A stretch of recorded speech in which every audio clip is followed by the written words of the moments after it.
Okay, welcome to my new basement studio, which I think it looks kind of like the equivalent of a broom closet. It's probably isn't too far removed from the truth. Uh, anyway, today I would like to talk a little bit about Matthew Lewin, um, and we'll just start there. I sent him some questions about. Well, the questions were really specific. It was like this 1.5 page diatribe about the Urantia movement and its affiliation with this view that kind of leaves out reincarnation, and then deep trance medium view that Matthew Lewin happened to share, or his spirit team happened to share, about there definitely being reincarnation. And that specific part of the questions was the one that was spoken to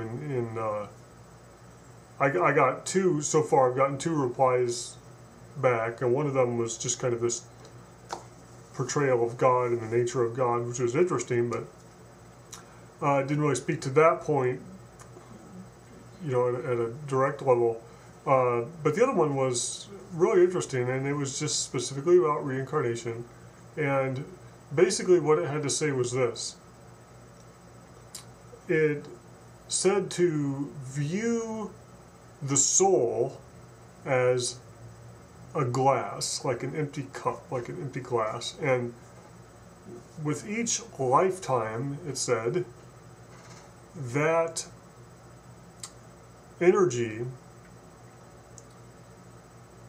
well, it's not just the energy from the lifetime. We can be more specific than that. What it said was like all of the beneficial experience from that lifetime, at the end of a lifetime, got poured into the glass. And then some other lifetime, which would be a subsequent experience, would then get poured into the glass. But then at the end, it says that that glass is your higher self, which completely, sometimes I wonder if the concept of the higher self is actually describing 2 or 3 different things, depending on who you ask and how you look at it. Because what that really started to sound like once they said that the glass was the higher self was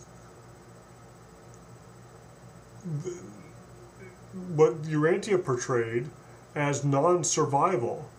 So if I remember correctly, in the Urantia book, when it talks about non-survival of the soul or the personality, so if a person chooses, to my understanding, that's what has to occur. If a person chooses non-existence, then or on the one hand it says that's what has to happen, but then on the other hand it's saying here's all the stuff that has to happen for your personality to survive, and then if it doesn't, well, here's this other thing that happens, and what that other thing is that basically the essence of the personality is just gone. Well, and then from another perspective, it's like it never existed, because the only thing real is like spiritual. And then it also went on to say that, however, all of that experience of your previous lifetimes goes on record at the various places where those are kept. And also the thought adjuster, which is, to my understanding, that's definitely the higher self, what it calls the thought adjuster or the mystery monitor, or it's got 3 or 4 different words for it. That thought adjuster, your higher self, maintains the experience of going through that lifetime with you. And what the Urantia book goes on then to specifically say is that the thought adjuster, the higher self, never reincarnates in the same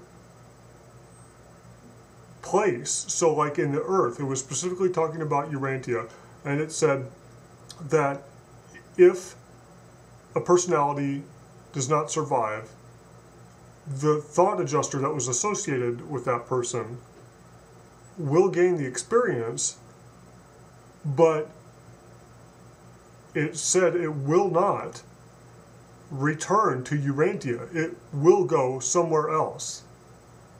And I think it even went so far as to say that the thought adjuster never returns to the same place when that happens, to the same plane that that entity existed, so that when a person gets an experienced thought adjuster, it specifically explains, then all that experience is from other places, other worlds, other realms of existence. And that's the one thing that really threw me for a loop when the Urantia book specifically pointed that out. And it just made me wonder if that was something that was added by Sadler or something. Because if you do allow for the higher self to return, then the higher self becomes the identity that survives when we think of reincarnation. So if that's true, if somehow that could be true, that the soul is not formed enough to really be a soul and be a personality that continues, if somebody has not reached that fifth kingdom or third circle, depending on how you look at it, well, then the higher self would reincarnate and keep gaining experience. So then everything that we think of as us in the traditional view of reincarnation would be our higher self, which is, as far as I understood, not supposed to have a personality until adjuster fusion occurs. So not really a personality at all, but a receptacle of experience that continues. And then the Urantia book, if that's true, well, then it portrays something that's a very crucial point, that there's more. That this whole idea of reaching enlightenment means that this personality that's barely developing gets to survive and continue on and ultimately undergo adjuster fusion. So these are things beyond the survival indicated by reincarnation. So could that be true? Perhaps. If so, it's something that was kind of edited out of the Urantia portrayal.